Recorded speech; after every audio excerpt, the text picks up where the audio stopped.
Good morning sir. కూర్చోండి. రే maths sir వచ్చినాడేంద్రా? అడుగు sir మీ third period sir class. ఎందుకు ఆ పీరియడ్ లో బంక్ కొడదామనా? మీ కథ తెలిసే ఫస్ట్ పీరియడ్కి వచ్చా మేడం దగ్గర పర్మిషన్ తీసుకొని. కూర్చో. నిన్న క్లాస్ ఎక్కడి దాకా జరిగిందమ్మా?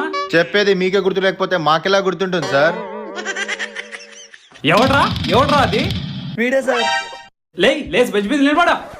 సార్ నేను కాదు సార్. ఇంకెక్కువ మాట్లాడితే మోకాల మీద నిలబెడతా.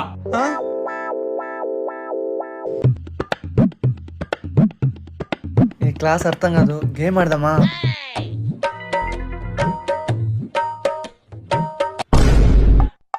వెనకాల రా. వెనకాల ఎవరు లేరు సార్.